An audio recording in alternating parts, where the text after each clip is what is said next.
Hey guys, Buckets, class of 2005 here, and today I bring you another NA Brew review.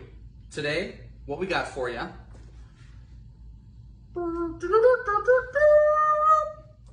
Bud Zero.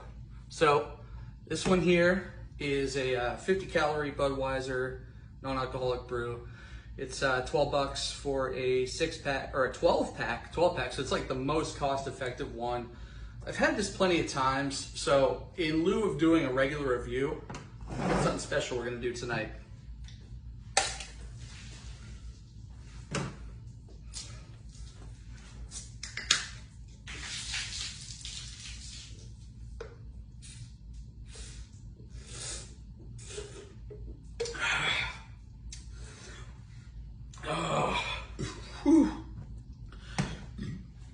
It tastes just like regular Bud Light.